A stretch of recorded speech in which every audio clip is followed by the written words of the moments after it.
Hello guys, आपका मेरे channel smart study में स्वागत है। आज हम डायरेक्टरेट ऑफ एजुकेशन की तरफ से दी जाने वाली वर्कशीट नंबर 40 करेंगे, जो कि क्लास 7th की है और सब्जेक्ट है साइंस। ये वर्कशीट 16 दिसंबर 2021 की है।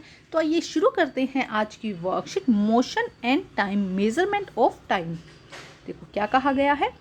Ravi was very anger to go his school after a long time. He was frequently looking at the wall clock. देखो क्या कह रहे हैं कि रवि आज बहुत ज़्यादा एक्साइटेड है अपने स्कूल जाने के लिए, क्योंकि बहुत लंबे टाइम के बाद जा रहा है, इसीलिए वो फ्रिक्वेंटली बार बार क्या कर रहा है, अपनी घड़ी को देख रहा है। अब देखो क्वेश्चन क्या है।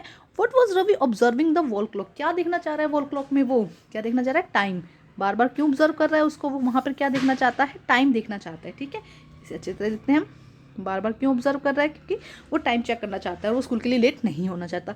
What other thing can be use to Ravi to know the same. Time देखने के लिए क्या क्या यूज़ किया जा सकता है। तो टाइम देखने के लिए क्या क्या यूज़ किया जा सकता है। देखो टेबल क्लॉक की जा सकती है, वॉल क्लॉक की जा सकती है, डिजिटल क्लॉक की जा सकती है और मोबाइल किया जा सकता है। तो ये हो जाएगा आपका सेकंड का आंसर। क्या क्या यूज़ कर सकते हैं, wall clock, table clock, digital clock और मोबाइल। ठीक है, अब हम देखते हैं नेक्स्ट क्या कहा गया है। ध्यान से देखते हैं।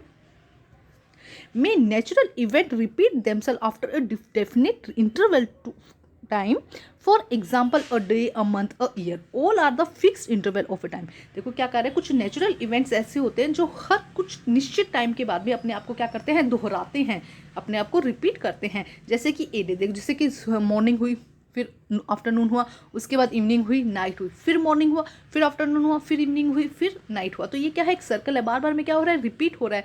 तो इस तरह कुछ नेचुरल इवेंट है जो बार बार में क्या होता है, फिक्स इंटरवल पे रिपीट होते हैं अपने आप। ठीक है, the suitable word for the given duration. Okay, the time between one sunrise and the next. एक सनराइज से लेकर नेक्स्ट सनराइज के बीच के टाइम को हम क्या कहेंगे, डे। तो क्या आ जाएगा, अ डे। नेक्स्ट देखो क्या होगा, the time duration from one new moon to next. One new moon से लेके मतलब अमावस से लेके नेक्स्ट अमावस तक के टाइम को हम क्या कहेंगे, वन मंथ कहेंगे। तो क्या यहाँ लिख देंगे, अ मंथ। ठीक है, नेक्स्ट देखो क्या लिखा गया है, the time taken by the earth to complete the revolution of the earth of the sun. Sun के चारों तरफ जो अर्थ है उसको चक्कर लगाने में जो टाइम लगता है उसे हम क्या कहते हैं, पूरा एक चक्कर लगाएगा तो क्या बन जाएगा, 1 ईयर। तो हम यहाँ पे लिख देंगे अ ईयर। ठीक है, तो ये है हमारी ये फर्स्ट क्वेश्चन था, ये सेकंड क्वेश्चन है। अब हम समझते हैं आगे की वर्कशीट। देखो क्या कहा गया है।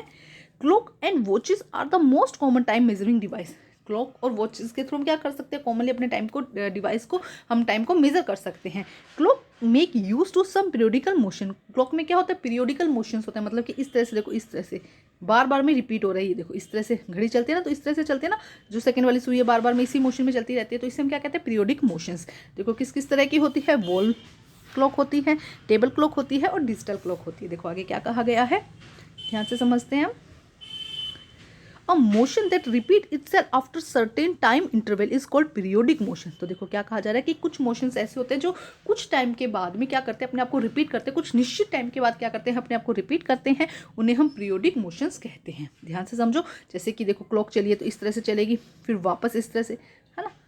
जैसे कि अगर कोई झूला है तो देखो यहाँ से यहाँ इस तरह से, देखो अगर झूले की बात करते हैं तो यहाँ से बार बार में क्या करेंगे, अपने आप को रिपीट करेंगे। तो इस तरह के मोशन को जो क्या करते हैं, बार बार में अपने आप को रिपीट करते हैं, उसे हम पीरियोडिक मोशन कहते हैं। For example, motion of earth around the sun. जो मोशन अर्थ कर रही है सन के अराउंड, वो भी क्या है, एक पीरियोडिक मोशन है। मोशन ऑफ स्विंग, स्विंग का जो झूले का जो झूले का जो मोशन है वो भी कैसा है, स्विंग, जो वो भी कैसा है, पीरियोडिक मोशन। ध्यान से समझो।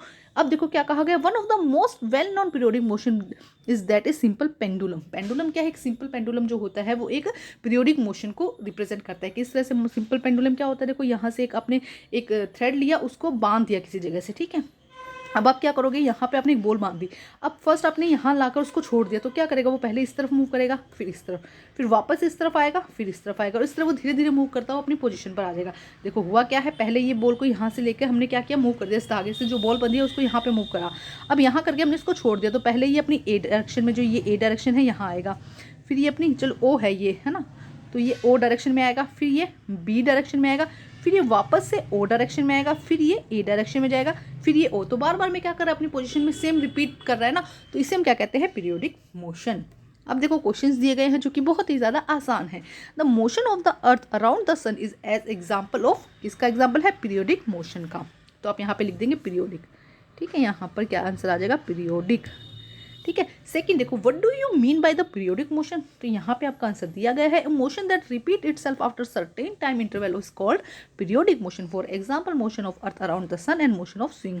तो ये हो जाएगा आंसर नंबर सेकंड। तो ये थी हमारी आज की बहुत ही आसान सी वर्कशीट को कंप्लीट करके अपने टीचर को ज़रूर चेक करवाइए और प्लीज़ मेरे चैनल को लाइक कीजिए, सब्सक्राइब कीजिए और शेयर कीजिए। Thank you.